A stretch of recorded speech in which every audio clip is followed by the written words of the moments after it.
The presentation today, again, very informal. I'm looking for feedback from you folks as well and make this as much a discussion.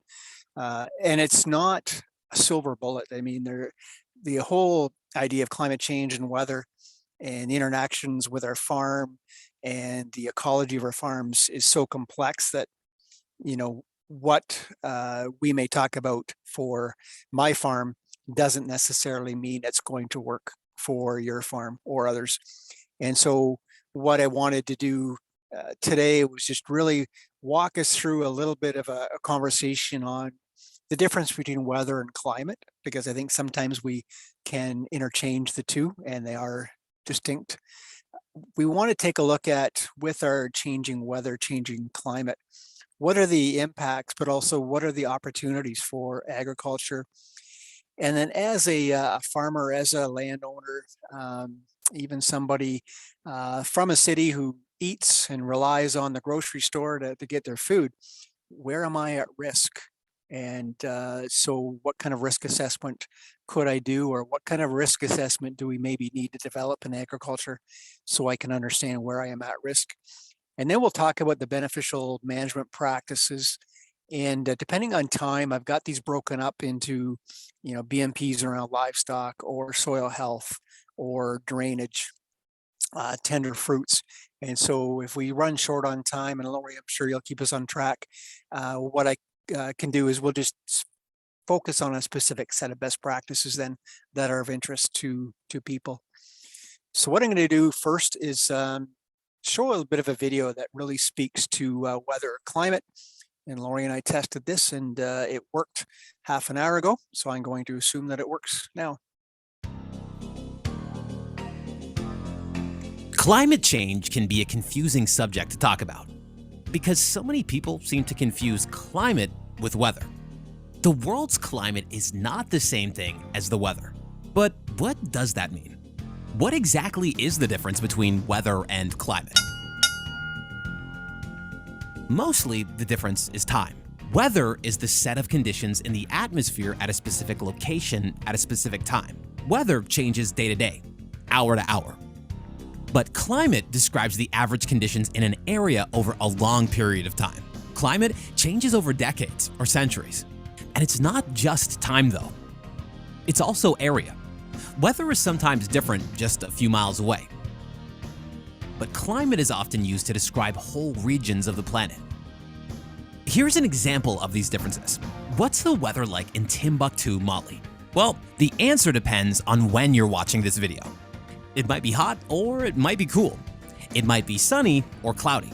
And it might even be cooler in one part of the city than another. Timbuktu is located in the Sahara Desert. Now, what is the climate of the Sahara Desert like? Well, that's easier. The Sahara has a hot, dry climate. High atmospheric pressure combined with a tropical location mean high levels of solar radiation heat the region up. And that's true even when it's cool or cloudy, because the climate isn't about what's happening right now. It's about what happens on average. That difference in scale isn't just semantics either. Slight changes in weather are rarely cause for concern. If it's warm in the morning and cooler at night, that's pretty normal. But small changes in climate can cause big problems. If climate change happens too quickly, plants and animals that have evolved to take advantage of a certain climate can be threatened. And climate change can have big impacts on people too, because climate describes average conditions. A small climate change can mask big weather events. A change in climate can affect crops and increase risks of natural disasters like hurricanes, flooding, and wildfires. So next time you step outside and the weather's colder than you expected, remember that weather isn't climate. Even in our warming world, there'll be some chilly evenings.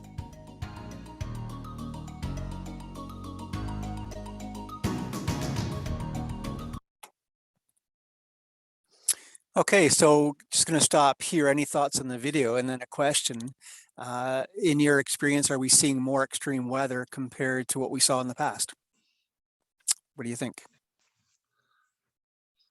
Well, if it may interest you, I have written down all I remember from the weather starting in 1953.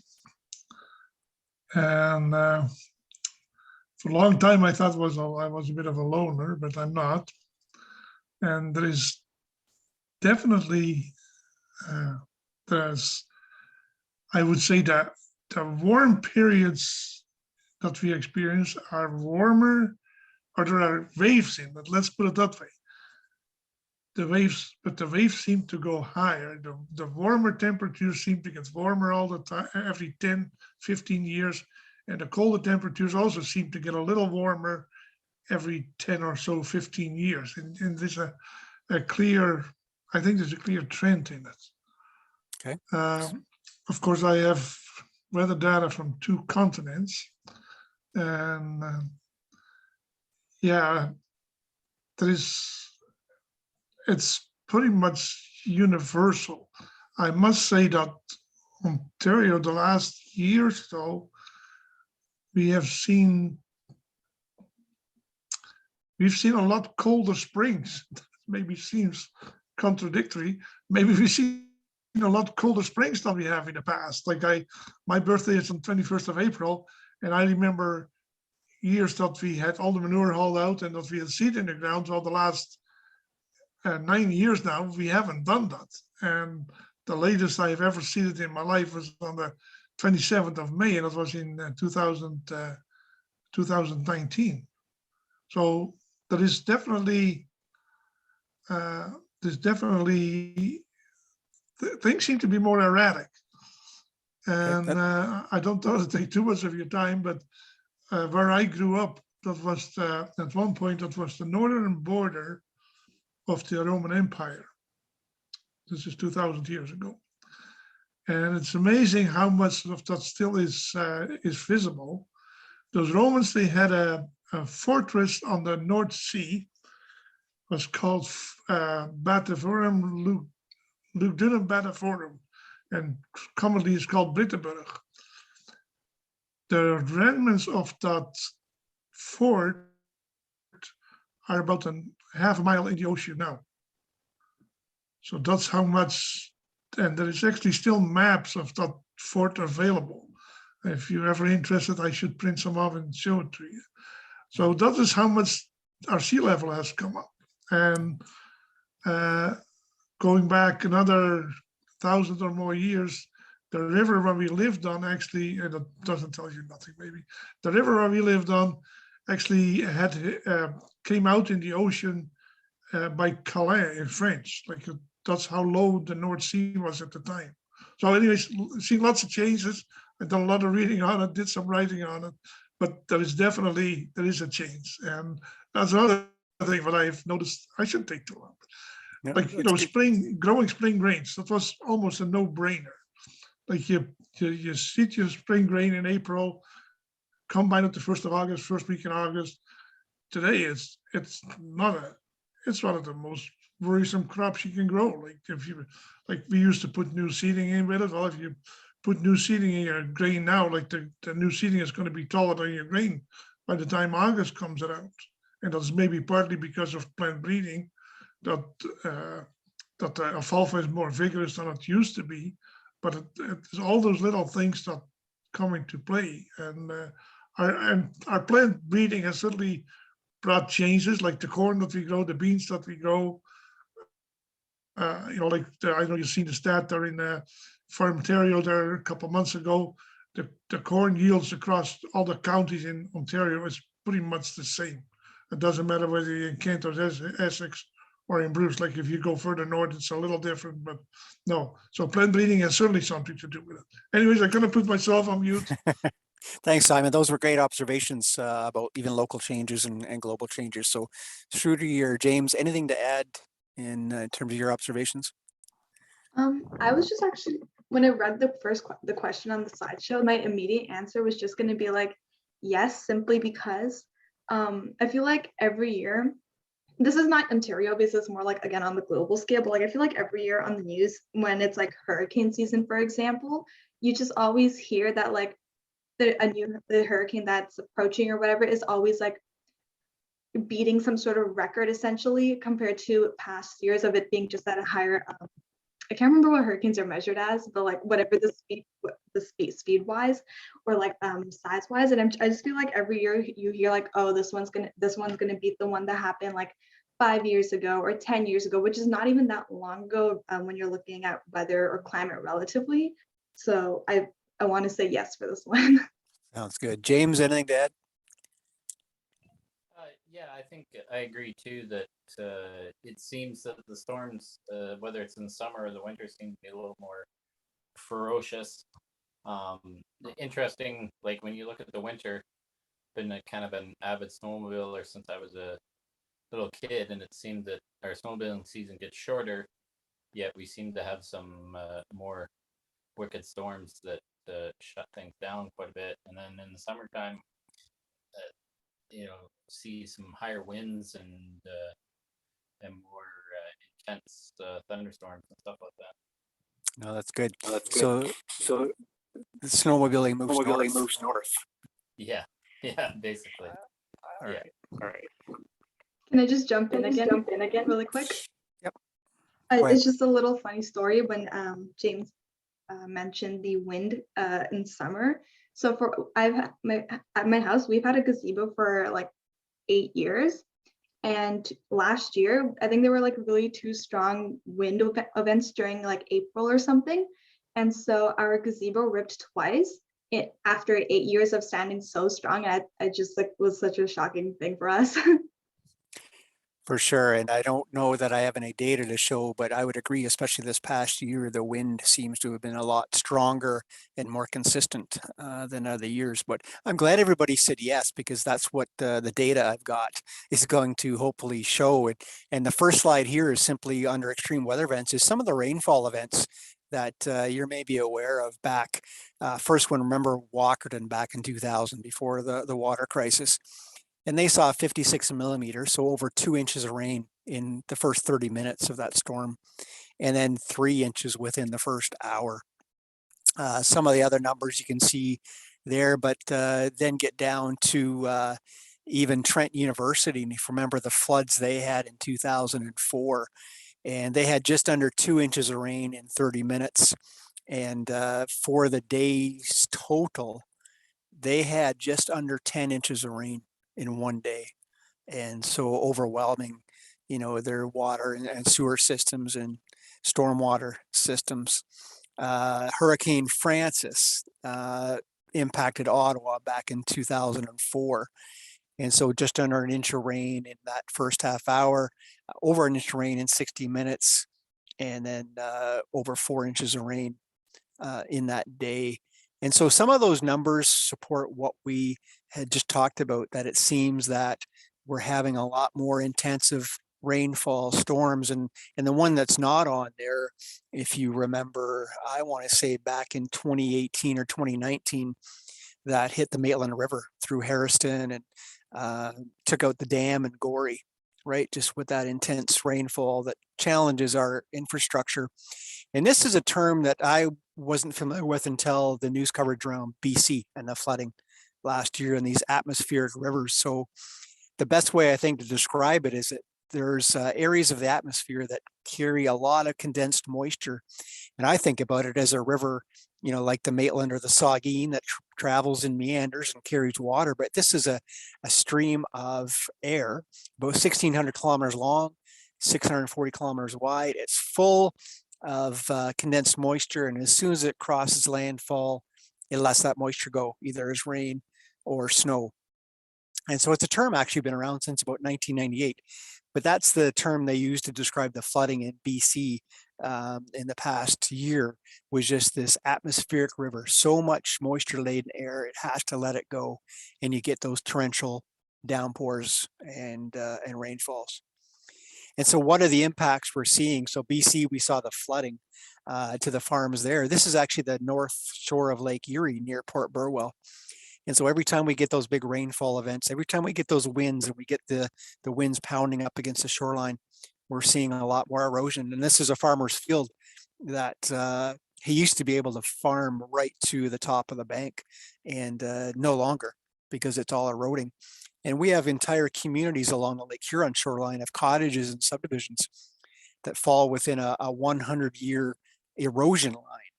And we're seeing that line accelerate, and we're actually seeing some cottages, some houses that are basically being eroded out from underneath and collapsing into our Great Lakes because of that intense rainfall, because of the winds. This was the Holland Marsh a number of years ago. I think you'll remember this, when the dikes were breached in the marsh, and a lot of our potato or vegetable farms were underwater. And we had some soil scientists go out after that just to measure how much topsoil was lost. And they found through surveys, elevation surveys, that in areas they had lost 7 or 8 inches of black muck, just gone from those fields. And so the impact on our soil resources and our soil health is huge as well through those events. Ice storms. So for those who are of the vintage, we remember back to 1998 and the Eastern Ontario Quebec ice storm, and the magnitude of that, and the power that was out for a number of days. And this picture is a little bit more recent. I think 2013 was some of the last ice storms that I remember going through the area, but certainly the impact they have on our infrastructure, our electricity grids especially. In this picture from last year, you maybe saw this in the news. This is the farmer rescuing his calves by boat to try to get them to drier land. But it doesn't just happen in the West Coast. This is New Hamburg in January 2020, so just over 2 years ago, when the Nith River flooded its banks and people were canoeing through town. And imagine the dollar value, the damage that is done through each of these events. Goderich 2014 tornado and the damage that was done there. Wildfires, and we would suspect from what we hear on the news that the incidence of wildfires is on the rise, and it is. And I think, as Simon talked about, the heat waves we get, the longer, warmer spells kind of come in cycles as well, and so the wildfires come in cycles with those as well. But Ontario, back in 2019, back last year, a huge number of wildfires and resources to fight those. Our personnel actually went west as well, so they ended up in BC, ended up in California to help them out too, because of the fires and the destruction there as well. Think of there's a Great Slave Lake a few years ago in Alberta, where the entire town pretty much was destroyed by a wildfire. So we are seeing an increase in the frequency of floods and storms. And this graph only goes up to about 2012, but it comes from Public Safety Canada. And in the lower left, starting around the 1900s, 1909s, the records would show that there were a few floods, there was a few other events. But as we move through the early 1900s, getting close to 1950s, 1960, we're starting to see a lot more flooding. We're starting to see a lot more winter storms or severe storms. But then look what happens when we start to get into the 70s and the decades, getting closer to the last decade, is just the significance in the number of floods. And so if you look at that bar graph, they're talking about 60 floods per year. Now, this is across Canada. You're starting to see a lot more severe storms. You're seeing a lot more winter storms, and we're starting to see tornadoes. And 1980s, more floods, more severe storms, more winter storms, more tornadoes, and so on. Every year, the number of those storms increases in frequency. And so I think the data would show that a lot of what we've been talking about, there seem to be more intense storms, whether that be rainfall, whether that be fire, whether that be wind. And the trend is expected to continue to increase because of climate change. And one thing I should have made clear from the beginning, in this session, we're talking about climate adaptation. How can we prepare? How can we adapt to climate change?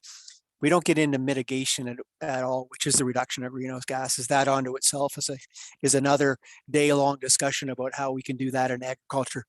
And in fact, I have some colleagues in the ministry working on a calculator for farms that will come out hopefully sometime later this summer, that farms can start to take a look at their own operations to see where they are in terms of, greenhouse gases from manure, from their use of equipment, energy, their cropping practices, and so on. So, but we won't get into that today. So we talked about this as well, more about the local context, but how has weather changed for you where you live? And I think we talked about it. James, you talk about snowmobiling, and I'm getting close to that 6 decades of age. And I just remember the snow days we used to have as kids, the snowbanks down our road that were higher than the school bus, pictures of my grandparents' farm with snow up to the bottom of the telephone wires. And the last 2 years, I should say this year, I probably had my snowblower out in the yard more than I have the last 2 years, or even the last 5 years, because in my mind, we're not getting the winters that we used to see. And Simon, I think you talked about it too. Our cold temperatures are getting warmer, just like our daytime temperatures are getting warmer as well. Any other comments about what's changed near you? Shruti, you mentioned the winds was one example that you gave. And James, maybe as a syrup producer, you've noticed even your tapping dates and your season length has probably changed. Yeah, we haven't been. I was into maple syrup when I was younger, and then we just got back into it here the last 3 or 4 years. But it definitely has changed. Talking to people who've been in for years and years and years. And yeah, we definitely see a lot less snow. I can remember going on sleigh rides down at my grandparents' place down south of Acton, and now you'd be lucky to there any snow down there. So Good, thank you. Simon has raised his hand as well, Dave. Go ahead, Simon. So just an off-topic remark, maybe. You said that the ministry is putting out pointers for, or what our ecological and footprint is in agriculture. So not as much ecological as your greenhouse gas emissions. So if you're familiar with our AgriSuite tools, so for nutrient management and so on. No, I'm not. Okay, so we have a set of tools that farmers use, municipalities use, and so we're adding another module to that. Hopefully, again, it'll be out this summer, where you can plug in what you do for your crop rotations, how you do your tillage, if you have livestock, how you handle your manure, whether you do any tree planting, and it's going to come up with a value at the end that says you're either emitting this many tons of CO2 into the environment or you're not. And then you can go in and adjust your practice and say, okay, well, if I switched from moldboard plow to no-till, how much would that save me in my emissions? So that's the kind of tool that they're looking at. So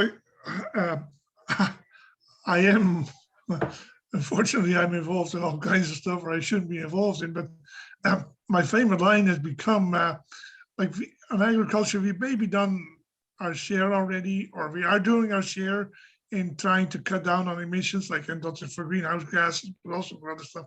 But we've done a terribly poor job in recording what we do. And I don't want to point fingers or anything, but I was reading an article in Austin International a month ago, and they interviewed the Italian head of their herd book or their whatever animal registration. What was his main goal? And he said, well, to curb the war against livestock farmers. And I thought, yeah, because I am a livestock producer, but I'm not. And if anybody wants to be a vegetarian, that's fine. But I think it's. I don't want to.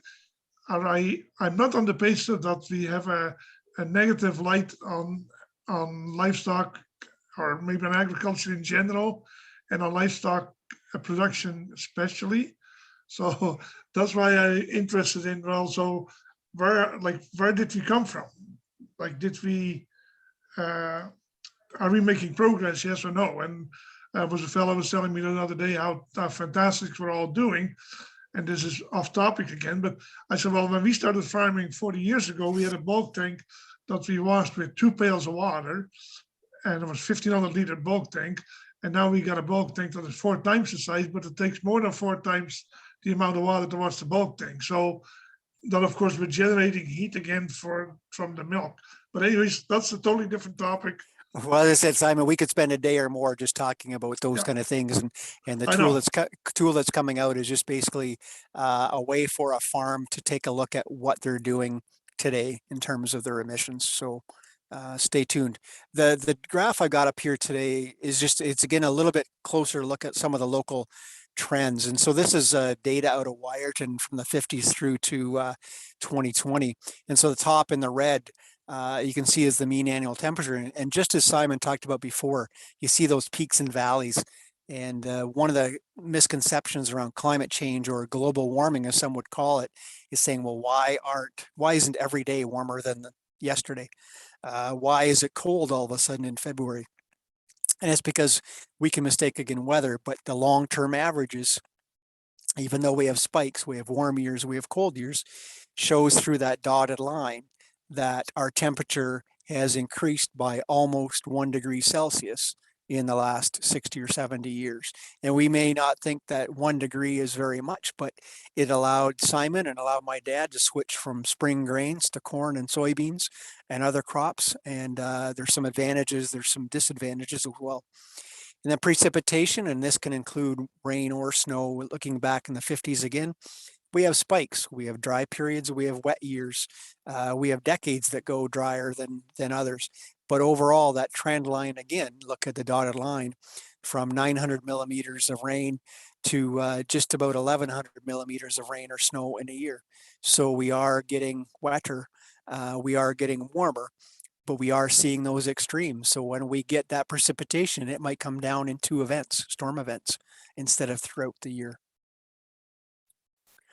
And so Trevor Dickinson out of University of Guelph, professor there a few years ago, looked at the intensity of those rainfall trends. And he suggested that in March and April, that every decade we saw a 4% increase in those heavy rainfall events. And definition, I think, for most people is more than 1 inch an hour would be a heavy rainfall. And May, 7% more storms in that decade, and then June, July, August, 5%. So the March to August period, we're seeing an increase in those storms. And on the right, what he showed was we're seeing a lot more erosion because of the timing of those events. So if you think about it, March, April, May, sometimes into June, we have no cover on that soil, right? We don't have a living crop there yet. So it's bare and it's exposed. And so because of the timing of those heavy rainfall events, our rate of erosion tends to increase as well. And the picture here just shows some of the types of soil erosion. So on the left of my slide, it looks like a thin layer of water across the field. Sheet erosion is what we would call it. Whereas on the right in the same field, there's a gully being formed. So gully erosion. So we can lose our topsoil. We can lose our nutrients when the ground isn't covered and we get those heavy rainfall events. Simon, you were going to say something, or? Well, I think I know where that field is, if I'm not mistaken, and I can happily report that actually there is done some mitigation there. That's good. They have actually put washed stone in here, and then the water that was coming across the road there or underneath the road there, that's actually been redirected to a large extent. So I think that's a positive. Good. Maybe we'll look at some. Yeah, and we'll look at some of the best practices if this is occurring on your farm, or if you want to go have a chat with a neighbor. Very close to it. That's good. And the other thing we're finding too, if you think about Lake Erie and the nutrient loading, is that 75% of the annual nutrients that end up in our water courses comes during those winter melt events. So, we start to see those warmer winters, we get the melts and the thaws, and that's when we start to see more of the runoff from our fields as well. What about longer term though? So climate scientists have been doing some projections, and this one projected to the 2080s using a scenario that says, okay, we're going to be able to reduce our greenhouse gas emissions as a world. And so our changes, if we look at our modeling, look at our projections, would still say that by the 2080s, we're probably going to see about a 2 degrees Celsius change in average temperature for our part of the province in southwestern Ontario. A little bit cooler farther north. And so when you think about 2080s, I mean, at one time I would have thought, wow, that's a long time away, but we're in 2022, which means my grandchildren are probably going to be around to see that 2-degree change in temperature. And so what will that look like for them? And that's if we get a handle on our greenhouse gas emissions. And projections would say not so much if we don't get a handle on our greenhouse gas emissions. So this is more of a worst case scenario, suggesting that if we don't get a handle on things, that we're probably going to see an increase closer to 6 degrees Celsius on average by 2080. And I'll show a few case studies where some scientists looked at what impacts to agriculture could we see, or what opportunities could we see, because rainfall is increasing, temperatures are increasing. And so to do that, I just want to do a bit of brainstorming with you folks. So we know that severe events are increasing. We know that the temperatures slowly increasing, but we still get cold years, we still get warm years, and we still get wet years, and we still get dry years. But our precipitation is tending to change, and the timing and intensity is changing. So can you think of any opportunities for agriculture coming out of warmer temperatures and more rainfall?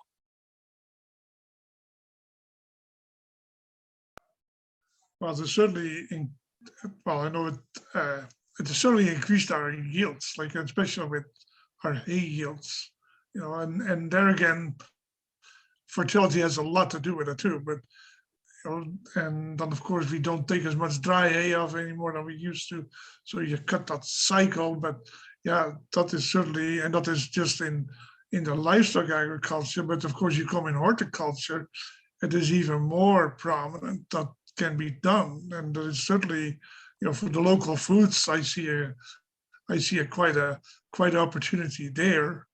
That it can help us along to grow more local foods and species that we maybe couldn't grow some years ago. Yeah, as far as the impact is concerned, I see some very dire consequences too, for especially on the way we're practicing our agriculture, and now I'm switching over maybe a little bit, but our drainage systems and our rivers are not really equipped to do what we're doing anymore.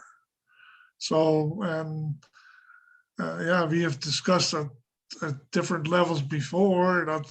So what are we going to do? Like increase the capacity of our waterways, and that's another thing when people will, I shouldn't elaborate on it too long, but irrigation from crops, like that will definitely bring a change too. Like an irrigation, I used to think of it maybe only as horticulture, but not anymore. Like in agriculture, paying $20,000 an acre plus for land, people are going to look for higher yields to somehow or other make it pay. And that is going to have big impacts on the way we farm, and probably our whole ecology will be affected by it. Yeah, no, that leads well into a slide down the road, Simon, around a case study that was done on corn production. So James, were you going to add something there? I wasn't sure if I heard you trying to get in. No.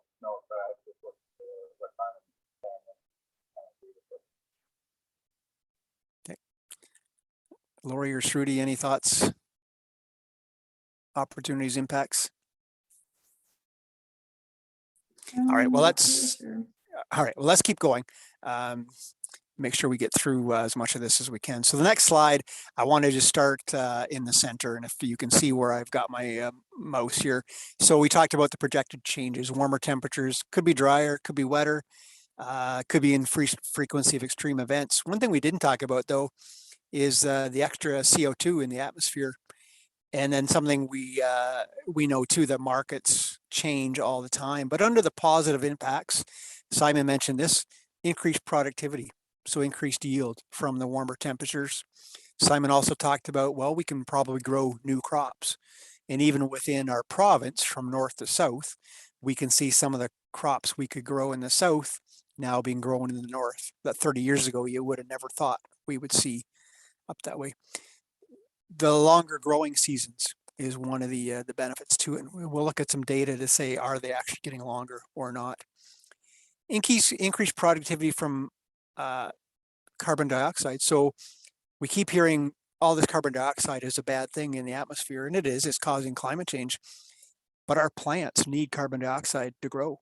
And so the more carbon dioxide they have, it's almost like a fertilization effect for some of our plants. And so we see the increased productivity.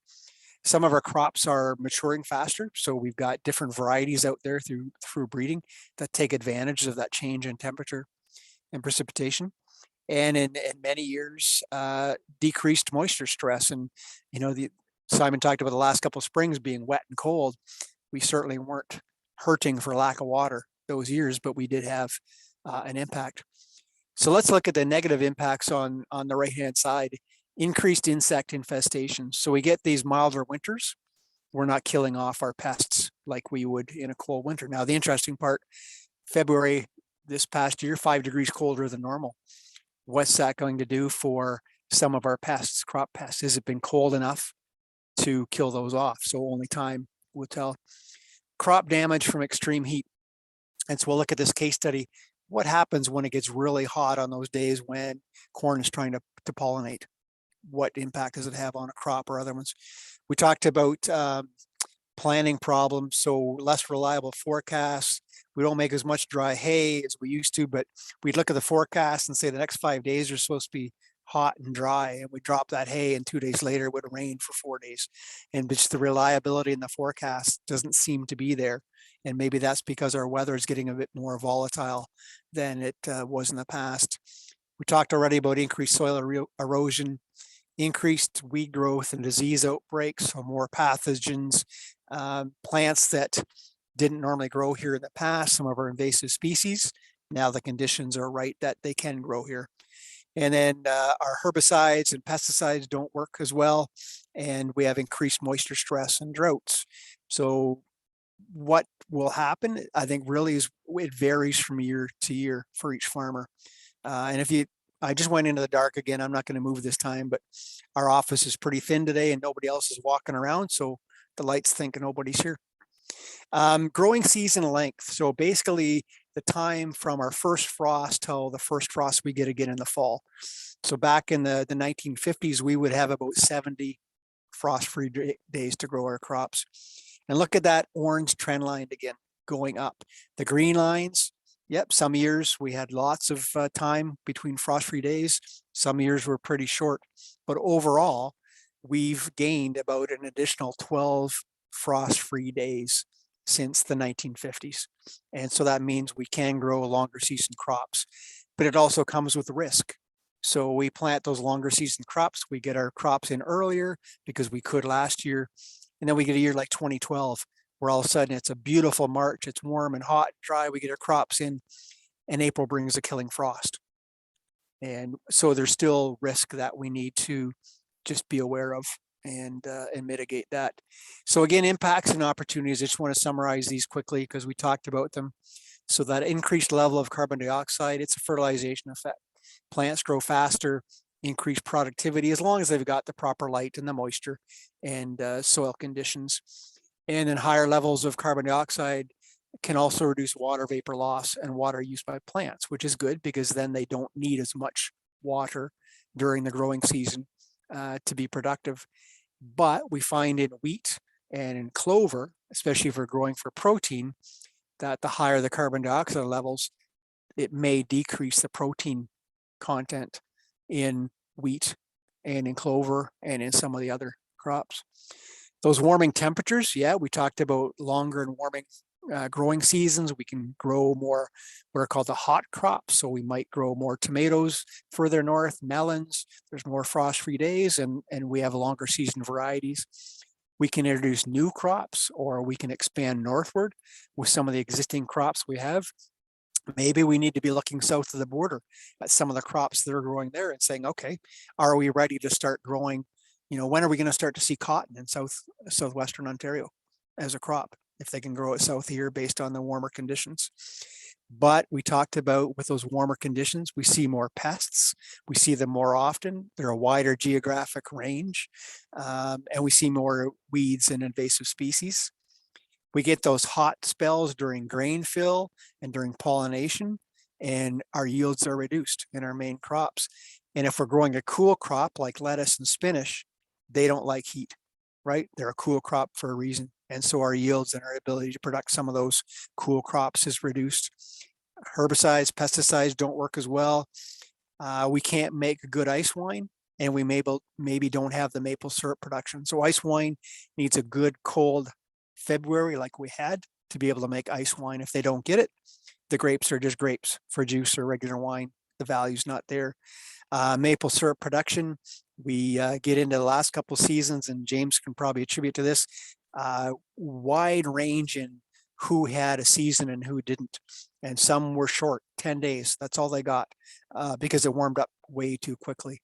And this year we're thinking about, okay, it's been so cold, when can I tap?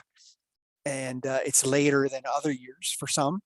It may be right on schedule for others, but certainly the maple syrup industry is being impacted in terms of the length of season, and then even the climatic stress we're finding on our trees, our forests all have an impact.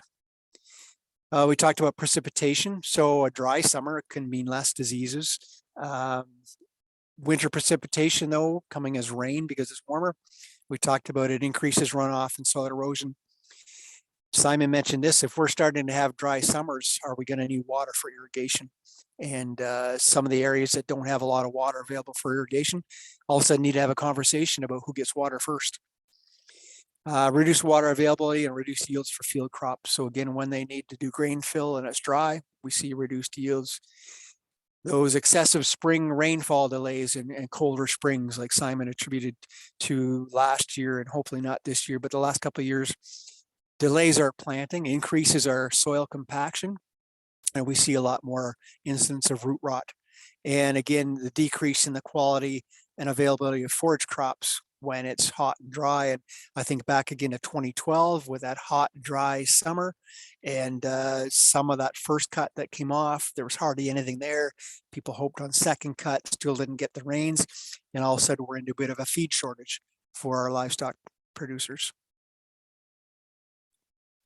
And then we talked lastly about extreme weather. So the freezing rain, the winds, hails, and we see damage to infrastructure, cold storages and greenhouses. We see hail, destruction of field and vegetable fruit crops, and then the power outages. And that's not just our daily lives, but if we're in the middle of grain drying or trying to cool, then we have an issue there.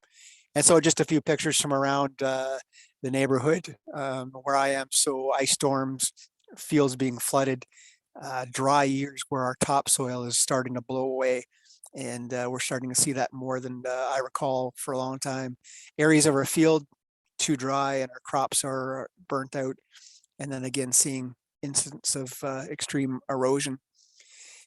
And so if there's any questions, I'll stop there. If not, I wanted to just bring up a couple of case studies that were done a few years ago. And so the province asked some researchers to take a look at a couple specific crops in specific areas to see what the impact of changing weather is. And I think I'm just going to push ahead because we're going to be pushed, I think, for time. But the one case study was in the Nuluskert area and looked at the ability to grow timothy there and what would the impact of climate change be there. And then the other was in the very southwest region of the province and said, okay, what are the impacts to our corn crops? So I want to start off, so that top square or the middle square was the Nuluskert area. The bottom square was the Essex region, where they looked at those eco zones just to see what climate would do. And so in the north, they worked with a bunch of young beef farmers, especially, who were growing timothy as their main crop, and got a sense of their yield data. And again, this was in the clay belt up in the Nuluskert area. And so they took a look and said, okay, let's look at our temperatures. And so with 30-year increments, And back in the 1980s to 2010, the average temperature up there, the mean temperature was just above 1 degree Celsius. By 2020s, they found the mean temperature was getting closer to 2.5 degrees Celsius. And then they started using climate projections and said, okay, if we're going to continue to experience climate change, we know it's going to get warmer. How much? And so their suggestion was by 2050, they would see almost a 4 degree increase in temperature up in that clay belt. And so that's, again, fairly significant. And again, 2050, I may not see it, but my children and grandchildren may be around to see that increase in temperature. So what happens to rainfall? So they looked at, again, what typical rainfall is. And again, that's annual, that's rain and snow. So a bit more than 765 millimeters in the decade, or the 3 decades from 81 to 2010. Already by the 2020s, an increase of almost 100 millimeters a year. 2030s projected to increase right through the 2050s, and an increase there as well. Not as much as we see in other areas, but still a little bit more moisture, which can be a good thing. And so those growing degree days, so the day it is above 5 degrees Celsius and stays like that until it gets below 5 degrees Celsius, and those accumulations or degrees. And again, you can see from the 1980s through the 20s, through the projections, the accumulation of growing degree days has been getting longer, which means longer seasons for most of the crops up there. So put all that together, what does that mean for the yield of Timothy? And so again, back 1984 to 2010, this yield is in kilograms per hectare, but look at the increase even from 2010 to 2020. We saw about a 500 kilogram per hectare yield, and then through the projections to the 2050s again. So what those graphs or bars really speak to is for the 2020s, about an 8% yield in Timothy, 14% increase in yield for the 2030s, 23% for the 2040s, and 29% increase for the 2050s based compared to the historical period. And so that sounds great.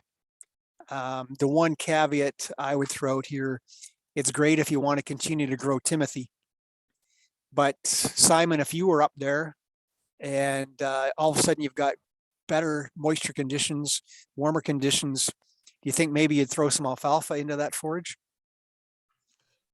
Well, yes, of course, the clay belt is changing, and we have not been there, to my dismay. But the clay belt is changing faster probably right now than Southern Ontario, mainly because of a lot of Mennonites and Amish people are moving up there. And those guys, of course, are great livestock people. And seeing the graph here, I cannot help to say, the amount of manure that is blasting on some of those fields must help a little bit. In the feeding, in the rations, it's amazing how many people are going to grasses, and of course that is also banking on more rain, right? Because grasses need rain. So, but yeah, your legumes, of course, they have the one thing with legumes, and there again, I shouldn't go off on a tangent, but our plant breeders have done a great job in breeding more yields in our alfalfas, but they have done a terrible poor job in making it winter hard, and we're losing alfalfa too fast. So, but yeah, you're right, like all of Ontario, Dave, is suitable for special crops, especially with if you see all the changes that we're going to see in climate. So there's going to be a whole lot more demand for a whole lot different crops. Anyways, you maybe should put me on mute instead, than I do that myself. That's okay. I appreciate your feedback. So the point I want to make, and Simon and I talked about this a bit, I mean, not everybody's going to grow Timothy, right? Because the conditions are better to grow Timothy. They're going to look at other opportunities and say, I can probably have a variety in my forage, or maybe, this means I can grow soybeans now where I couldn't in the past. So there's opportunities, I think, in the clay belt based on changing precipitation, temperature, and the length of the growing season. But what about corn in the Southwest? And so heat units they looked at, and on the left is Southern Ontario, the right is Northern Ontario. And you can see from the 50s, 60s, all those lines pretty much go upward. And so that's an increase in heat units. The green line in Ridgetown, they attribute they've got to be bad data because they're pretty sure the heat units in Ridgetown are not going down. But we see the same thing in Northern Ontario on the right. All of those heat units are going up. And so that means the ability to grow some longer season crops. But with corn, again, based on the Windsor area ethics, they looked at moisture. And so increased through to the 2000s, or sorry, this is still the heat unit average. So increase in heat units from about 3,400 right through into about 4,100 in that region where they looked at corn. And so yields, and Simon, this is in kilograms per hectare, and I've got a conversion later, but it shows from the mid 70s through to 2014, the average corn yield in Southwestern Ontario has gone up. And that doesn't mean we don't have some bad years where yield goes down and yields are excellent, but on average, we've seen that increase in yields. And so this is the projected corn yields for that area. So again, 1 bushel of corn is about 25 kilograms. So if you look at the 2050s down there, they're projecting based on climate, we should see 350 bushel to the acre corn. And I would say that's probably pretty conservative because we've already talked about there's a lot of plant breeding going on. That's probably going to increase yields above and beyond what we see from changing precipitation and changing temperatures. But we will see an increase, or they project an increase in corn yields up to the 350. And I'm going to say that there's some farmers pushing the 300 already. So I would say 350 is a little bit on the low side for that projection. But the one thing that case study did find was that as corn yields increase, so does the reliance on inputs, fertilizer, but so does the reliance on moisture. And so their concern was that if we saw moisture deficits in the summer, so we get some of those dry years, the corn's not going to have enough water in the soil to be able to put on that extra yield anyway, that the evapotranspiration rate is going to be greater than what the soil can produce in those dry years. And so their suggestion was there's probably going to be some more drought type years in corn if we get those warmer temperatures and if we get that paired up with a year where we don't have much rain. And so just back on that one, the other thing they talked about in the study, and I didn't put it up here as well, is we talked about it briefly, but if we get those hot days, and again, I'm talking above 30 degrees Celsius when the corn is trying to pollinate, when it's trying to do grain fill, it doesn't like that heat. And so it's going to reduce the ability of that corn crop to meet those yields. Now back to the Timothy. Timothy is a cool season grass. It really doesn't like much above 25 degrees Celsius. And yet the clay belt's been seeing a lot of those 30 plus days up there as well. So just because we think it's going to go well, there's always the plus or minus pros and cons to the way our crops are going to adapt to the changes in precip and temperature. And a lot of that comes down to plant breeding and how to overcome that, as well as our management practices. And so I want to stop there because this is kind of where we break into what are some of the best practices and what we can do as farms. But any thoughts, any observations on that first part where we talked about some of the changes we're seeing, some of the projected changes around climate and what that might mean for impacts or opportunities to agriculture?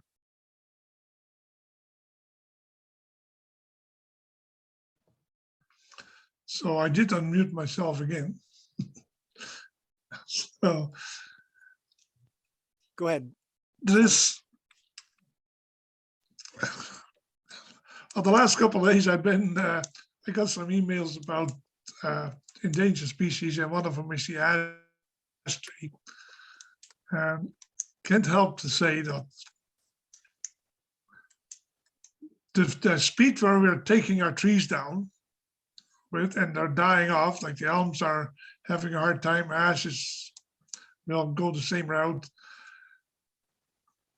We're going to see some very dire consequences, or especially on our farm with our high hills, going to see some very dire consequences there, because if there's a hot wind, it will just blow our moisture away, even if the topsoil stays.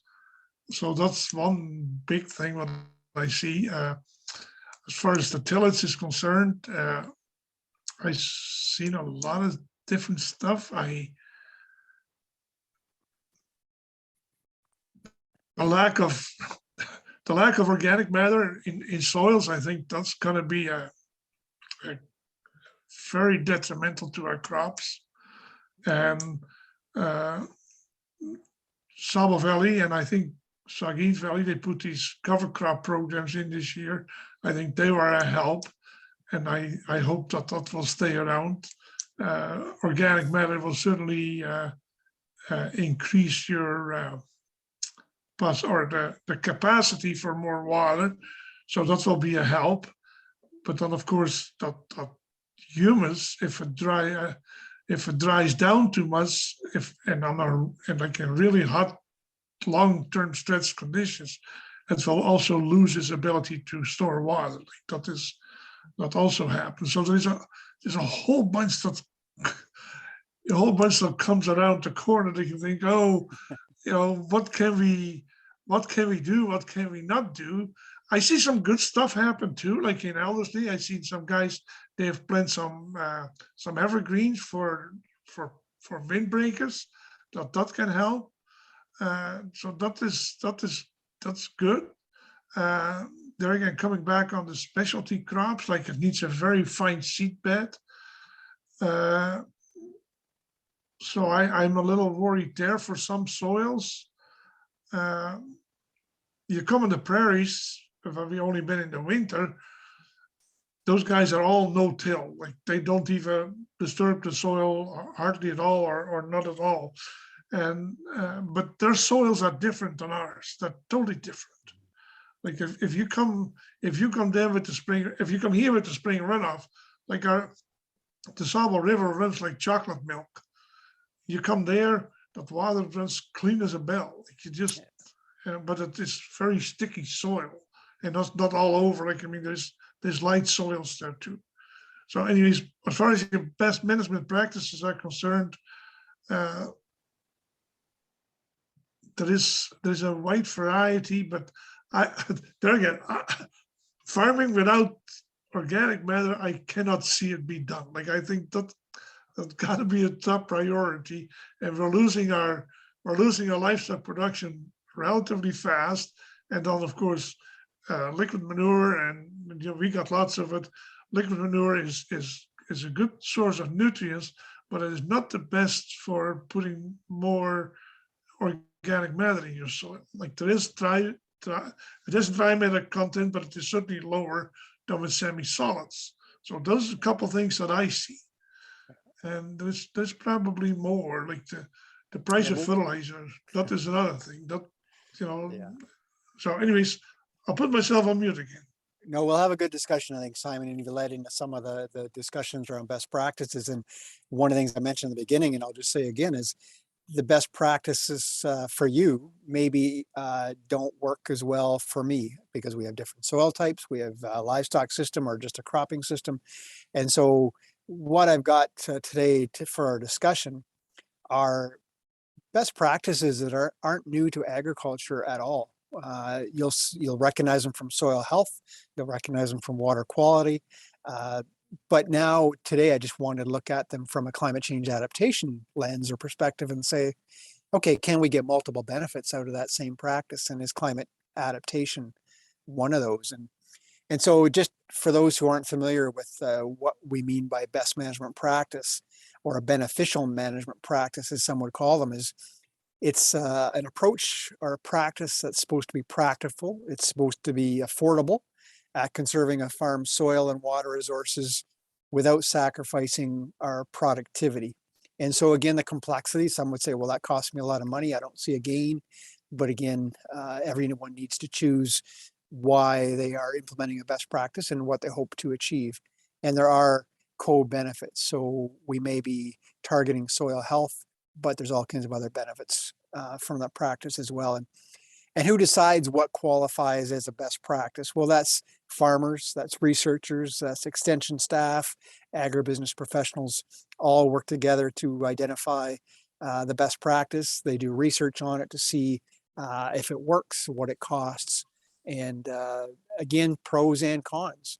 Some practices benefit one part of your farm, may not be so beneficial in the other.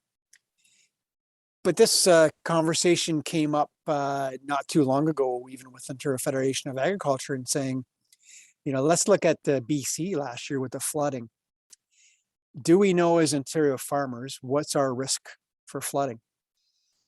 And do we know what we should be doing if it was going to flood? What do we do with our livestock? What do we do with our pesticide storage? And so really, to me, that speaks to a risk assessment. And if anybody's ever done the environmental farm plan, it starts with a bit of a risk assessment of your farm, looking at your soil type, and it looks at your slope, and it says, okay, you know what? Your farm is low risk for erosion. It's a moderate risk, or it's a higher risk. And it's really taking a look at what you've got on your farm and trying to assess what would happen if this scenario took place. And so there are a few risk assessments out there. The environmental farm plan, as an example, would be one, but there's several out there for infrastructure, for different pieces that can be applied. And really, they all have a common methodology, I'd say, in the risk assessment. And that's taking a look at your own farm, your own property, and saying, what's the probability of something happening, like a flood or a tornado or a drought? And then if it did happen, what would the impact be to my operation? So yeah, I could live with a windstorm, pretty low impact. If I had a flood like BC, man, that would be an extreme loss of asset, right? That would just about do my operation in. How likely is it we're going to see a flood like BC? Remotely possible, maybe. Highly unlikely.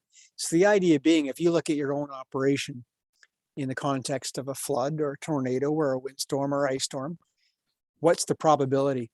And for some of this, the risk assessments based on your geography and your soil type and so on, you can help take a look at that and determine what is the likelihood based on some of the climate data that's out there, some of the projections.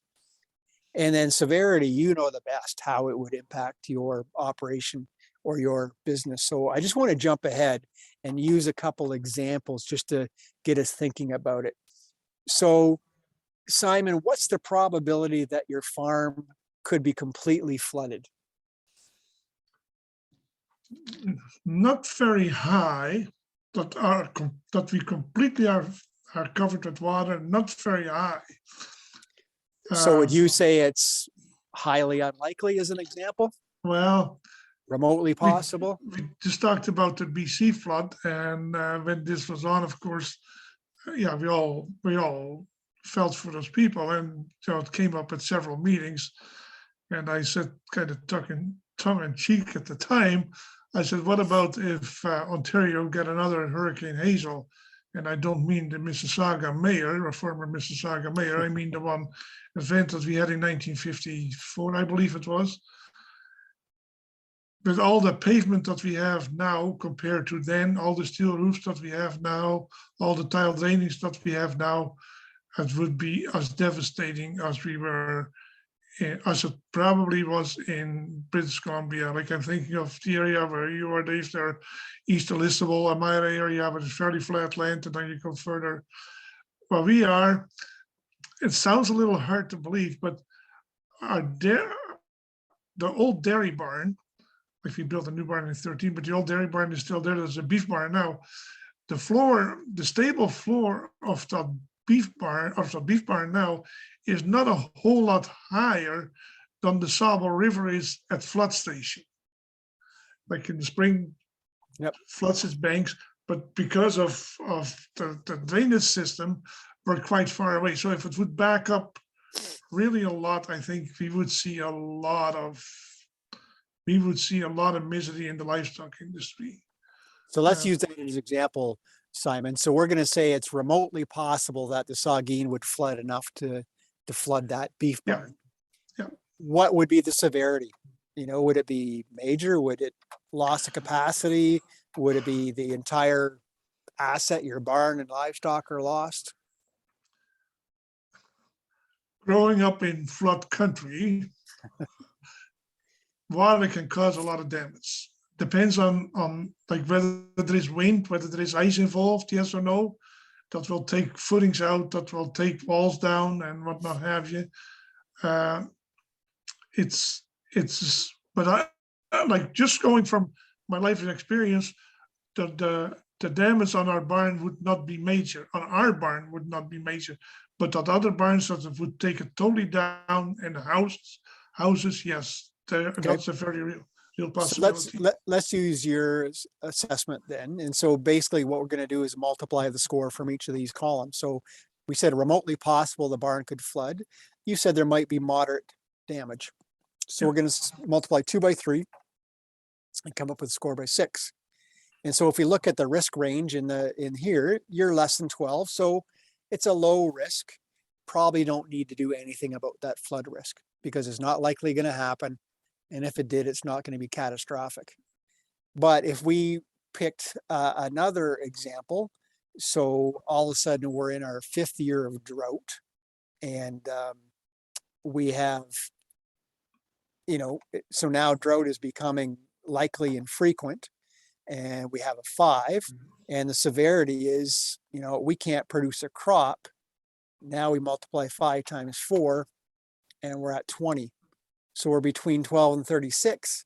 A medium risk, we probably need to start thinking about what action we should take or planning. And the idea is this isn't done when the event is happening, but municipalities use this kind of risk assessment for all of their infrastructure. It can be their water intake, sewage treatment plants, bridges, roads.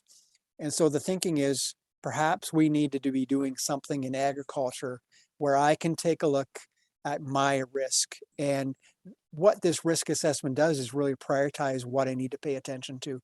And so if flooding isn't a risk for me, I don't need to worry about it. But if my soils are sandy and I'm prone to drought, maybe I need to start thinking about what I can do to increase water holding capacity, those kind of things. So again, I don't think we have anything like this in agriculture yet, but I think there's a desire out there to come up with something fairly simple for farmers to take a look at their own risk and help prioritize where they should be paying attention.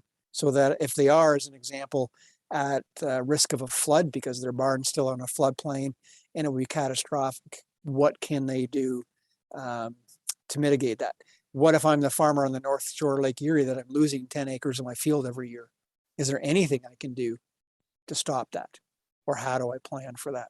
So it's really about taking a look at your own risks and taking a look at what can I do. And so what I'm going to do now is just walk through a couple of examples of how we could plan ourselves, do a bit of a risk assessment. And the first one I'm going to just to jump to is emergency planning. And we saw a really big jump in emergency planning after those ice storms in 1998. And producers had no backup power. They had no backup heat in the house. So dairy farms especially were going weeks on end where they had dumped milk. Transports couldn't get through. They couldn't run because they had no electricity. And now all of a sudden we see on-farm generators becoming pretty common. And I don't think you'll find too many farms today out there, maybe a few, Simon, in your area, that don't have some kind of a backup power supply. And one of the things we suggest is doing an assessment, because you talk to some farmers and the generator that they had on the farm 10 years ago, when you start adding all the robotics to it and all the other electrical needs, their generators aren't big enough. So doing your own assessment as to what you need for backup supply in the event that the hydro goes out for an extended period of times. Simon. Just to jump in there for a minute, Dave, when we build our barn, and not just we, everybody, farm credit just demands in there that you buy a generator that's big enough to run your farm. Yep. That's just part of the loan.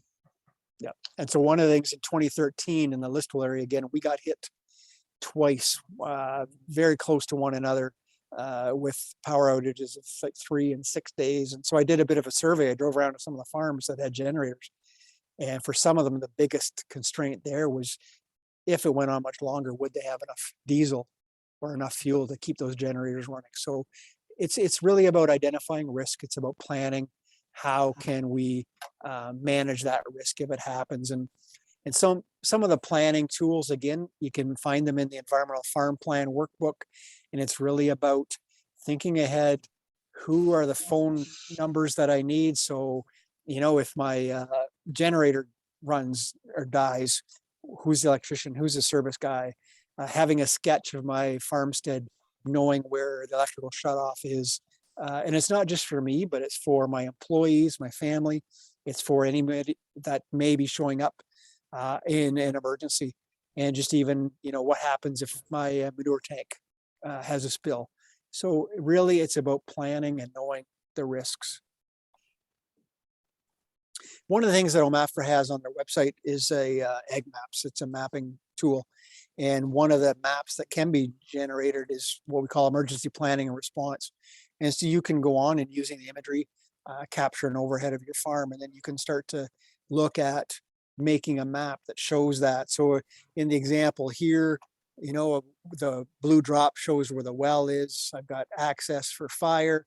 This is the dairy barn, the hog barn. I've got underground electrical. I've got fuel storage. So it's just good, again, for yourself as a reminder, but for your employees, your family, anybody showing up on the farm in emergency to know where things are located. Where's my pesticide storage? Those kind of examples. So any questions on that emergency planning is something we would recommend every farm has an emergency plan of some kind. And again, I think longer term, looking at climate adaptation, what kind of risk assessment can we do as farmers to make sure that we've thought about all the issues with floods, droughts, wind, ice, and all the others. So just backing up, sorry for backing up, David, Yep. but talking about our cropping, we have, or a lot of people worked on that project, Resilient Fields. And I know you're familiar with it. We had a session with Grey Actor a month ago. Resilient Fields, I think, will be a tool that will help a lot of people, or could help a lot of people, that this information is there basically at their fingertips, and for different types of farms, different types of crops, different types of soil. I just thought I'll put a plug in for Resilient Fields. Yeah, I've heard about it from Christian farmers. I think are the ones that are behind that. And you're right. And when we look at those kind of tools, my thinking is they're great tools, probably never envisioned to be used for climate change. Same thing for the Environmental Farm Plan. But the more we start to think about adaptation, the more we can use those tools or modify them a little bit so that it can be those risk assessments or can point us in the right direction when it comes to the practices that we need to put in. OFA was in there too. Like it was very much a combined effort from the two farm organizations, and then of course Charlie and Al, they worked on that very diligently. And for the younger generation, I think it is like that works with electronic media. It's a fantastic tool. Good. So I want to continue on with some of the practices, and we talked about the risk to our soils from the extreme weather events. Researchers from the US come to a soil and crop meeting, I don't know how many years ago now, probably 6 or 7. And he was driving through our area. He said, you know what? You guys don't have a runoff problem in Ontario. You've got an infiltration problem. He said, down where we are in Ohio, he said, we can take a 5-inch rainfall and it just goes into the soil. And so he's right. So what is it that we can be doing to make our fields more resilient to these intense rainstorms. And so thinking about soil, here's some of the factors that affect our soil erosion rates. So rainfall intensity. So is it a thunderstorm that's bringing that inch of rain an hour, or is it a gentle all day rain? How much runoff and snowmelt volume do we have? Is our soil an erodible soil? So where we farm, we don't have much choice. We've got clays, we've got sands, we've got silts, and all have topography that go with it. It's rolling, it's flat. And so the risk of erosion changes depending on our soil type and our topography. And then we do different cropping practices. So we may have rotation, we may not have rotation. We have different tillage practices. Some would be no-till, some would be full moldboard plowing. And then some of us use intentional management practices like strip cropping, contour cropping. I'd even throw cover cropping into this mix. And so if you look at those 6 factors, which are the ones that farmers can actually influence?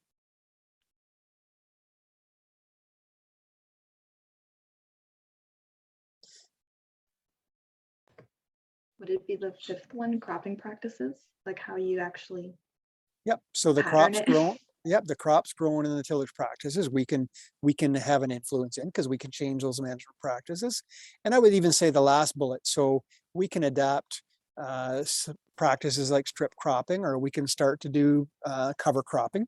But those are the only 2. I mean, there's nothing we can do about rainfall intensity for those big thunderstorms. I would say maybe we can with drainage. But the soil we've got is the soil we've got. There's nothing much we can do about that. We're not going to go bulldoze the hilltops to make it flat.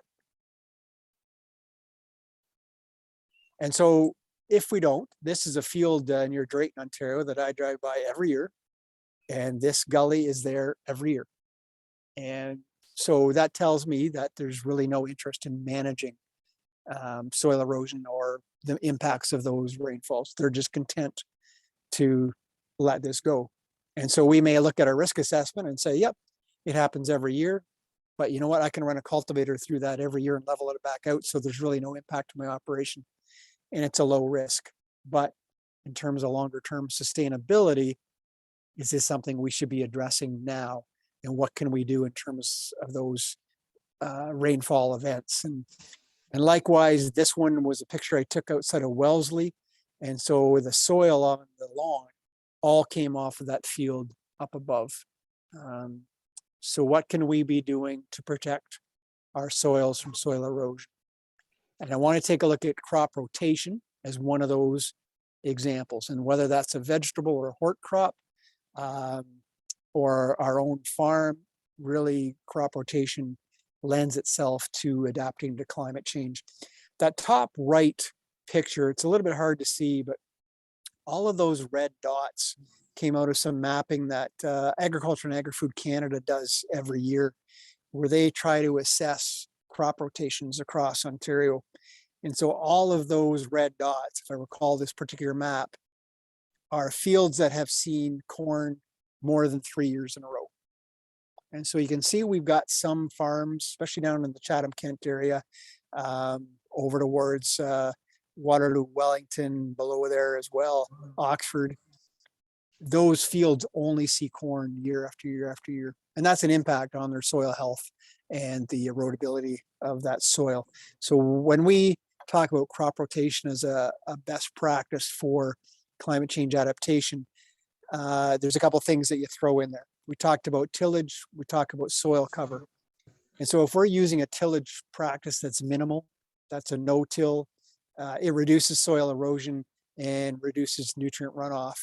It improves that soil infiltration. So that 5-inch rainfall maybe has a chance to go into the soil instead of across the top of the soil as it runs off. And if we can get that moisture into the soil with that organic matter and with that good soil structure, that water is going to be in the soil for when we need it. And it's going to stay there for the crops. And so really, when we think about conservation, tillage, cover crops, or soil cover, we're mitigating against drought. If we're an irrigator, we're reducing our reliance on water. We're reducing soil erosion, so we're keeping the soil on the farm, and that means our organic matter as well. And we're reducing the loss of nutrients. So how much of our nutrients, our phosphorus especially, is leaving the field and ending up in the water course, when that's an economic and an environmental impact. And then specifically a crop rotation, we found that having different crops in rotation improves the health and the structure of the soil. It conserves soil moisture, reduces soil erosion, and can reduce fertilizer input. And so we typically would like to see at least a 3-year rotation, and that's typically your wheat and soybeans and corn in that rotation. But I've met farmers in Huron County that are consistently a 7 and 8 crop rotation. And again, a lot of other co-benefits to having a good rotation on your farm. And soil health, especially, is one of those. And again, drought. So not all crops have the same moisture needs or rainfall needs. So you're spreading out your risk over 3 years or 4 years based on your rotation. Again, irrigation demand, not all crops in your rotation might need to be irrigated. Helps with soil erosion because we got different root structure in those different crops that helps form our soils. Again, nutrient loss. And another benefit is disease control. So when we talk about the risk of disease and even insects increasing through climate change, the better rotation we have, we can lessen that risk through our rotations as well. One back up again, Dave. Yep. That picture there from that farm with the runoff through the field east of you there. Yep. One more. One. There's the one. Yep. I don't know what all it would take, but I think Alice program should be in those should be applicable in those type of scenarios. Grass waterway. Yeah. So if you know Ann Luffler from the Grand River Conservation Authority, she's like an extension specialist there in the Rural Water Quality Program. So I've identified this farm to her, and Ann has been out to talk to the farmer about what Grand River can offer through the Rural Water Quality Program. So they have engineers that can set up some erosion control structures. They have cover cropping incentives, but in this case, the farmer has no desire to use any of those services. So okay, well, they have asked anyway. So this. Yep. All right. So the crop rotation again, a 3 crop rotation, ideal, and adding cover crops to it as well. The residue management, when we talk about 30% cover, 100% of the time. If the soil is exposed through the winter and spring and into early summer, because we're not growing a crop on it, or we don't have our corn residue on there, or it's not, in a forage crop, we saw that it's exposed to runoff in those torrential rains. So how can we in our farm operation try to keep 30% of our fields covered 100% of the time? And so depending on our crop rotation, if we have winter wheat in there, well, that's great. We've got winter wheat in August, September, and it's there all the way through to the following August. Maybe after wheat comes off, we put a cover crop in. When we take our grain corn off, maybe we can begin using no-till and leave that residue on the ground. And it breaks the impact of those driving rain droplets as it comes down, and it slows down the erosion of water. And one of the things we're seeing, especially in the Huron County area, and maybe you're seeing it elsewhere in the province, is as fence rows are being pulled out and fields are being made bigger, the runway that water has is that much longer from where it starts to where it gets to the bottom of the hill. And we often hear the word windbreaks. Researchers in the US would call those fence rows water breaks, where it traps the water for a short period of time, where it slows it down. So there's a lot of things we can be doing to save soil, but certainly promoting cover crops, promoting wheat in rotation, reduce tillage and keeping our residue on the fields is one thing that we would promote as being a good adaptation for climate change and for soil health and our soil structure. And just this slide out of the US, one of the benefits too of that residue is the soil temperature. So on the left, you can see that there's a living crop there, a cover crop of some kind, and a little bit of residue, but a bit of bare soil that shows through. On the right is bare soil, there is no cover. And the sun driving down on those fields, and look at the difference in temperature on that bare soil. And again, it's US, but this next slide speaks to at 70 degrees Fahrenheit, if that soil is at the temperature all of the moisture in that soil is used by the plant for growth. But as soon as we start to increase that soil temperature, it's not covered, it's exposed, 15% of the moisture is used for growth in the plant. 85% of that moisture is lost through evaporation and transpiration within the plant. So even if we've got soil moisture there and soils are hot because they're exposed, the plant can't use them anyway. If we get up to that 113 degrees Fahrenheit, and sorry, I don't know the Celsius one off the top of my head, then some of that bacteria in the soil, that microbiology that we know now is so beneficial to our soil health, they start to die. At 130 degrees, 100% of the moisture is lost through evaporation and transpiration. The plant has no access to that water. And then at 140 degrees, the soil bacteria dies. So backing up to that slide, so the 87 and the 107, you can see that even at 87 with the cover crop, some of the moisture isn't available. But for the other one, we're starting to lose some of the soil bacteria in that field as well. So that 30% cover and, almost like the sun shades over the field, protects the soil biology and makes more water, moisture available for plant growth if we can keep the soil cooler. So two questions, Dave. Yep. Sorry to interrupt again. Couple slides back there. Is there, or what are the results putting cover crops on fields where you took silage corn off? So in terms of establishment, Simon, it's a little tricky. Yep. Because like our silage corn doesn't come off till Thanksgiving Day type of thing. And so then even with rye, like which is a very vigorous grower or bin run grain, there is just not a whole lot of cover on those fields. No, you're right. And so in those cases, I mean, you're at the disadvantage of being a little farther north and your growing season is shorter. So you don't have that window after the silage comes off. Some people have tried interseeding amongst the corn at an earlier height. And so the rye is there and it kind of stays dormant because it's not getting the sunlight that it needs. And then when the silage comes off, all of a sudden it's exposed to the sunlight. And if you've got the moisture in the soil, all of a sudden that rye is going to start to grow.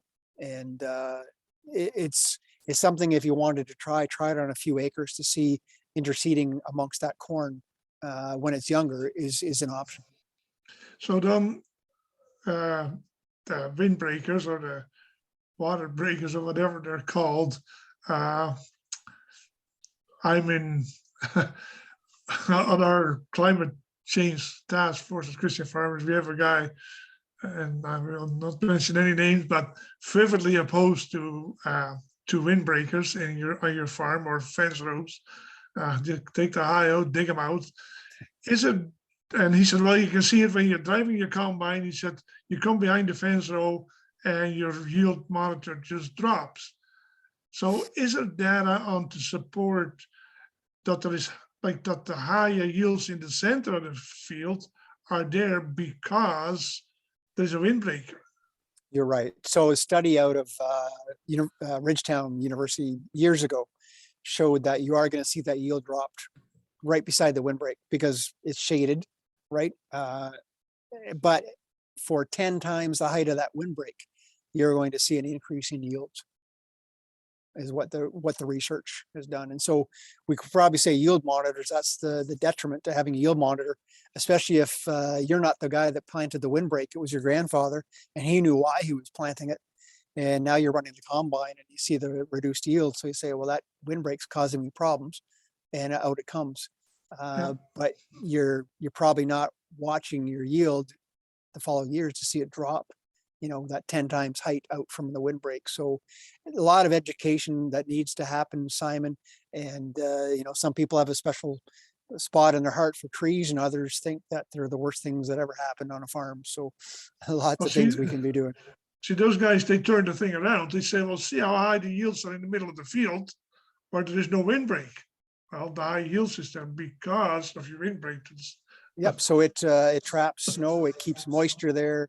all kinds of good things. And one of the things we learned, and again, it's a little off topic, is some of those older windbreaks need to be maintained. They need to be thinned out a bit because you want some air coming through there as well. So, but no, good comments about the windbreaks.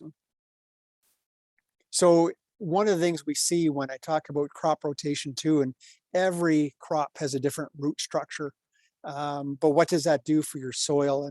And those fields that are typically corn on corn on corn, or soybean after soybean after soybean, we do start to see a breakdown in the soil structure. And we call that aggregate stability.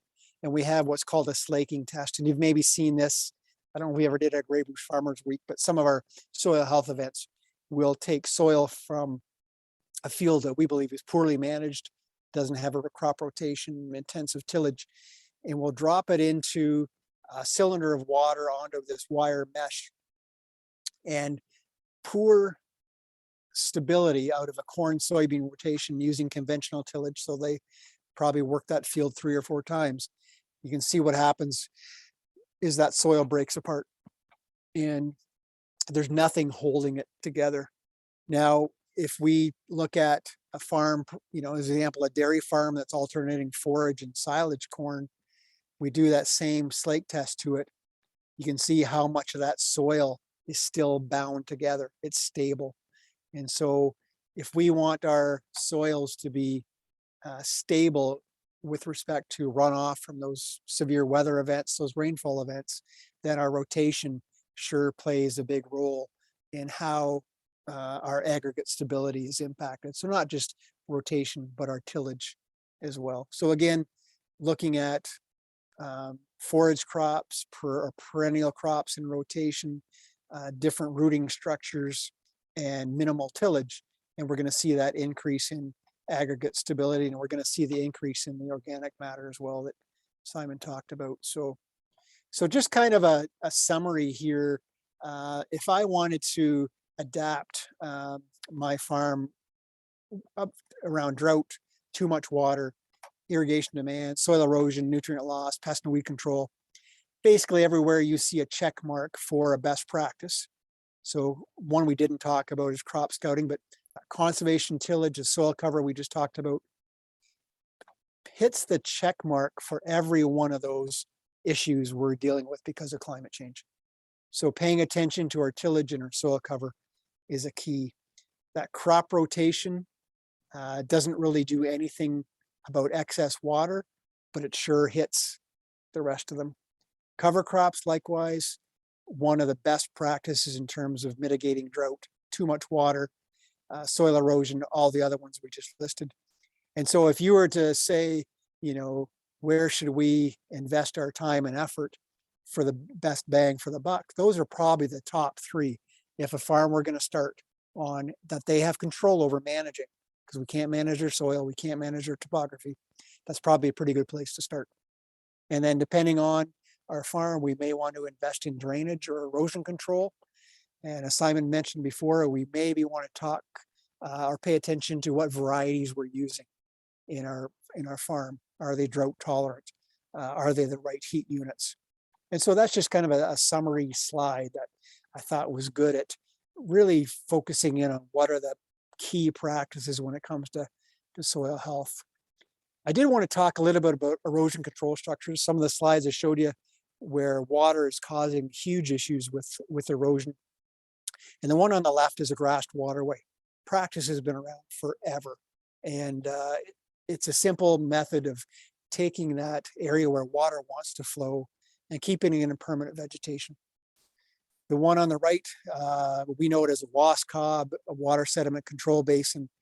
So where we've got fairly significant slope on a field, this really creates a small berm and pond. The water backs up and the wasp cob is there to allow the water to escape, but after the sediment has settled out of that ponded water.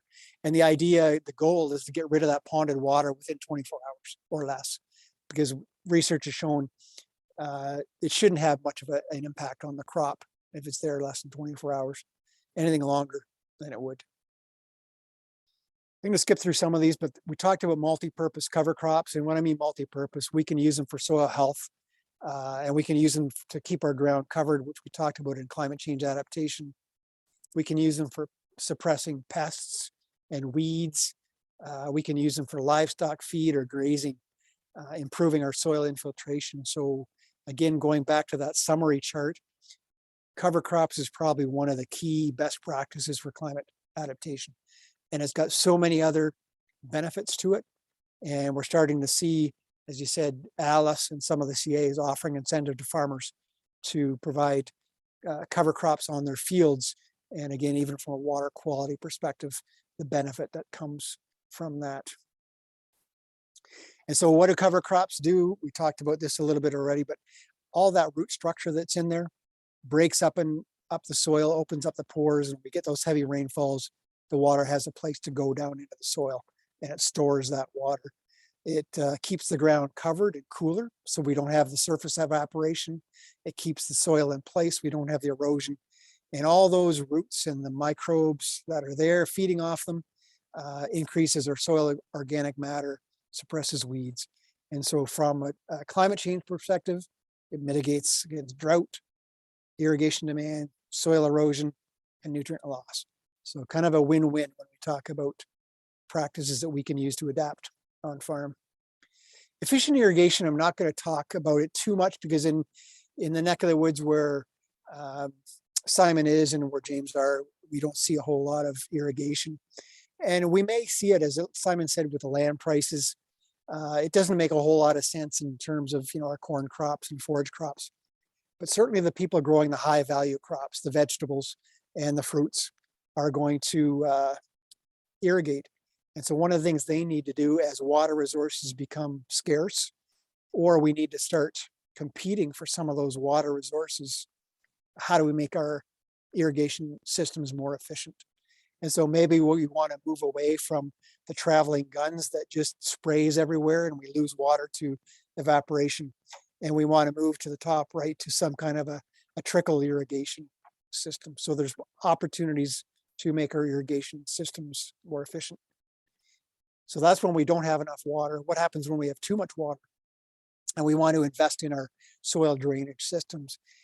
And the misconception there is we're taking all the water out of the soil with drainage, but really it's only taking the excess water. So soil particles will hold on to water. Drainage will take away the water that isn't bound up in the soil.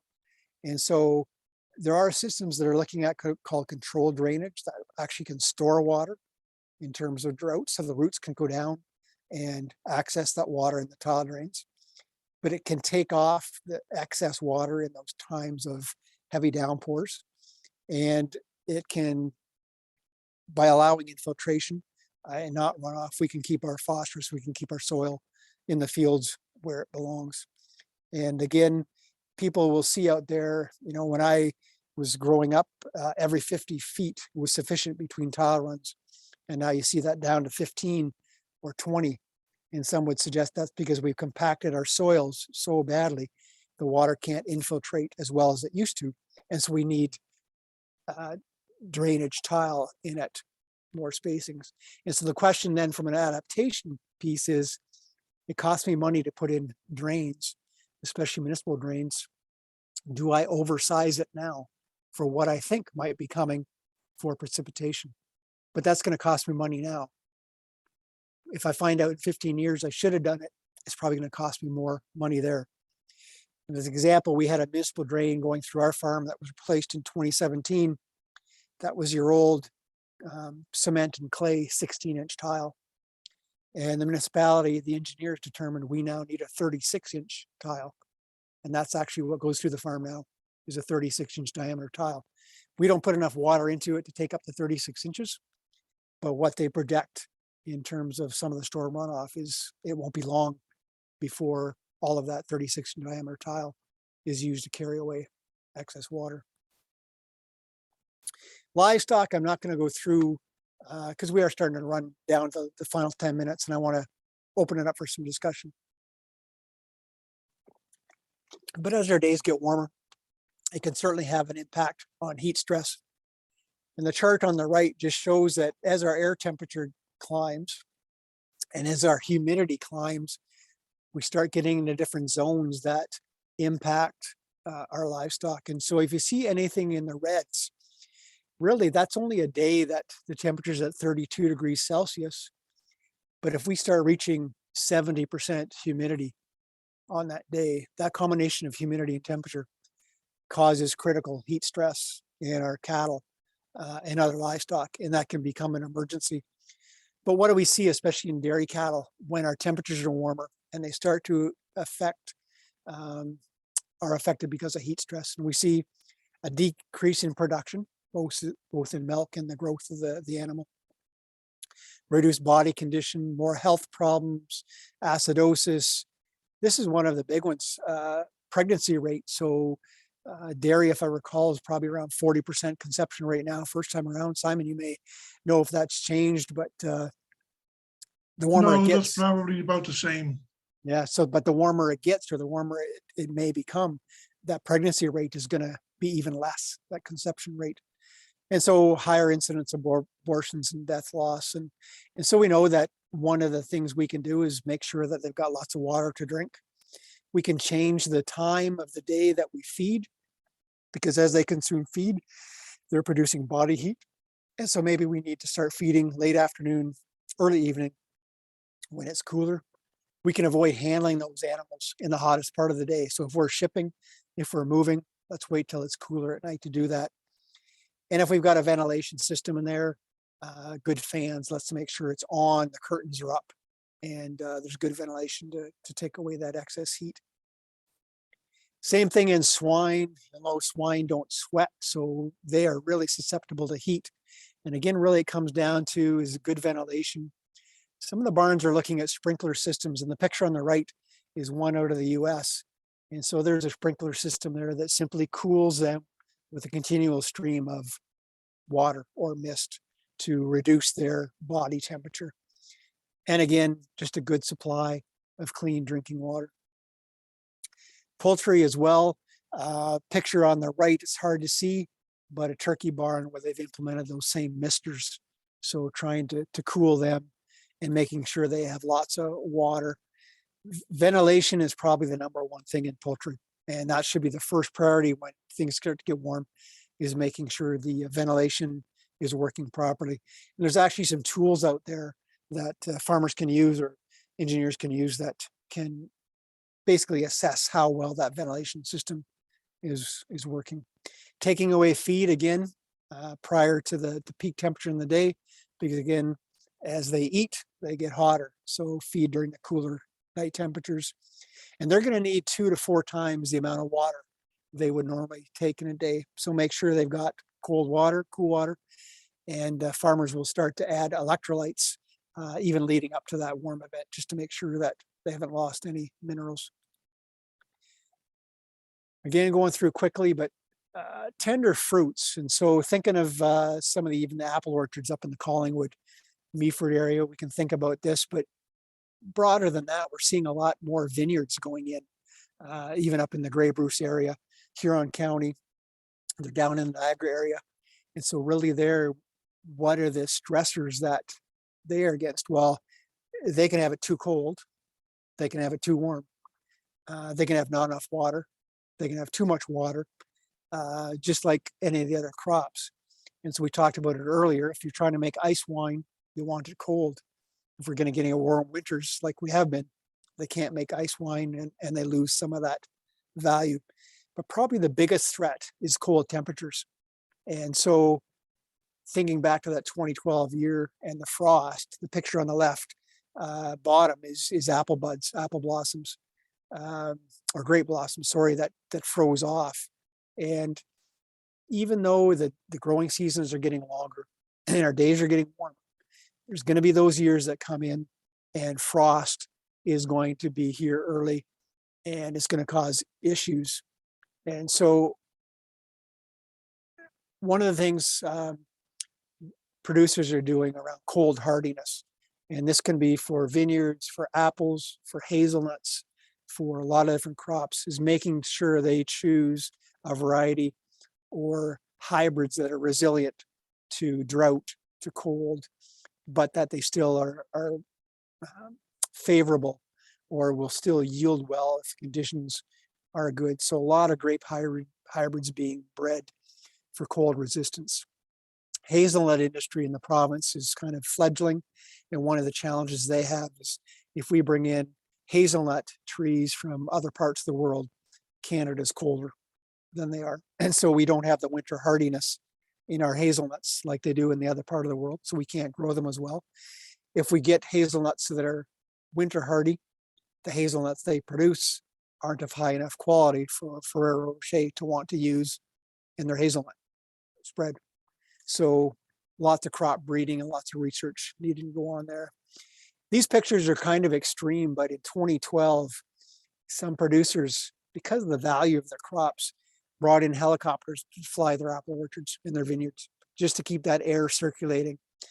Burn barrels throughout the vineyards as well, trying to get that mix of warm air and cold air to save the crop. But we're seeing a lot more, if you look at some of the intensive apple orchards and grape orchards especially, is these wind machines, and they're not to produce electricity, but when the temperature gets cold enough that there's a risk of frost in the orchard, then these fans will kick on and circulate that air throughout the orchard, again mixing cold and mixing warm. And there was a short video, I'm not going to play it here because we're just about out of time.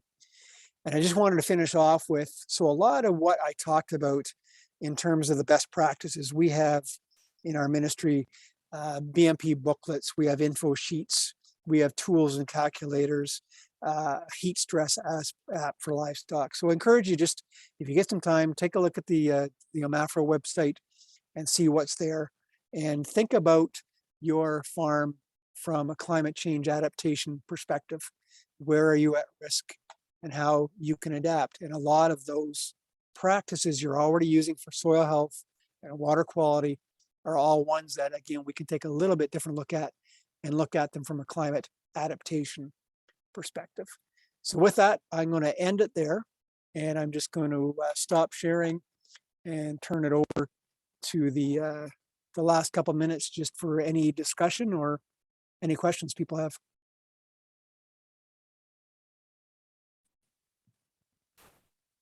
Any thoughts or questions anyone has? It's a lot of information in 2 hours. Well, my throat is getting dry. I'd like to hear some from, I pronounce your name right, Trudy? Sorry, what would you like to hear from me? Well, but I did too much talking. My throat is getting dry. So, For me, honestly, since like, again, I'm coming from square one, like ground zero, I mean, like this is just all very new to me. So I don't think I really have any questions. Like I think I'm processing still a lot of it. Well, James has left, and one of the things I didn't talk about, but for the syrup producers especially, and anybody else getting fuel and fiber from the woodlots, climate change on our woodlots, especially in southern Ontario too, are having a big impact. And you know, think about the invasive species like emerald ash borer as an example, LDD moth, and the outbreaks we're seeing and the stressors on our woodlots. And so we're seeing a shift to almost a monoculture in some of our woodlots. It's becoming all sugar maple, because so far that's about the only species that isn't being threatened. So we have beech bark disease, we have the moths, the caterpillars, the emerald ash borer, we have a disease in our hemlocks, we have one coming for our oaks. And if the risk is just like a crop rotation, a monoculture isn't good. Our forests, a single species isn't good as well. You know, so we need to be aware in our maple bushes, especially for folks like the syrup producers, monitoring the health of those woodlots in the light of climate change and the increase in pests and extreme events as well. And so it's a challenge, just not for the field crop folks, but anybody that relies on the on-farm woodlots too for revenue, like maple syrup production. I think I've heard in the past that, even though we need to adapt, Ontario will be cushioned somewhat compared to some of the other areas of Canada that will be in pretty good shape. Would you agree with that, Dave? I think so. And again, it's hard to know because projections are projections, right? And we know there's extremes, but farmers are always good at being resilient and being adaptive. But I think the impacts we're seeing are probably moderate compared to other parts of the world. And one of the things I didn't talk about, we have the advantage of the Great Lakes that really moderate and regulate a lot of our local agricultural area as well. Sometimes good, sometimes bad. But if you think about the streamers that come off the lake and snowfall, that's moisture that we're adding that we may not get in other parts of the province. We get cooler and warming effects coming off the water around us. We have the specialty crop areas because of the Great Lakes for the vineyards, for the orchards, and Southwest. So you're right. I think we're not at risk, but we're not at risk as much as some of the other parts of the world. So I think really it's about, right now, it's about awareness and just increasing our awareness of what the possible risks are. And the other thing I didn't talk about, an adaptation tool, and is things like production insurance, right? And a lot of farmers, I wouldn't say a lot of farmers use crop insurance, some don't, but being able to just hedge your risk in case there is a major crop failure. So. Does the crop insurance have to change though? Like, does the current layout of crop insurance work when we have such erraticness ahead? I don't know. You'd have to ask them. I think sometimes they have big claim years and others they don't. But Simon, you may be able to add to this, but I'm going to say within the last 10 years, they added some additional insurance. And I want to say around forage production because we were having some dry years. And so forage wasn't coming off the way it should. So I think, Simon, within the last 10 years, producers could get insurance coverage for their forage crop, whereas they couldn't probably 10 years ago. Yeah, that forage program has changed quite a few times, and we don't do the administration of the farm anymore, so I don't see it so much. But there is a variety of options available. There's a drought clause in there, but there's also a clause in there for too much rain now. Mm-hmm. And there is a 3-month program, there's a 4-month program, there's a whole bunch of stuff that they have done. The biggest change what we have seen is that they don't insure new seeding anymore that you put in a grain crop that you want to combine. If you want to use it for forage, fine. But if you want to combine it, because it has been disaster after disaster, that the new seeding was as high as or higher on the grain, and it just didn't work anymore. And there was one year, I forget, was it 2018, that we actually, when we combined our spring grain, we silenced all the straw that came to the combine. That's how much new seeding there was in. So this was all silage bales. One question again on our woodlots. I have a temper that flares very easy, but MNRF, what are they doing to help our ailing trees? Like, yeah, so I can't speak fully on them. I used to work for them, but okay. From what I see, monitoring is the big thing, right? So they're monitoring for some of these disease outbreaks and pest outbreaks. Years ago when I started with the government, we did a lot of private land forestry work, and that's gone out the window. So really, for local woodlot people, is relying on the expertise of the private industry or conservation authorities, and really looking, doing an inventory of their own woodlot just to see what's changing and what's not. But certainly, if you wanted to advocate to MNRF that they need to be doing more inventories and more monitoring and more extension, I think you'd have a lot of support out there.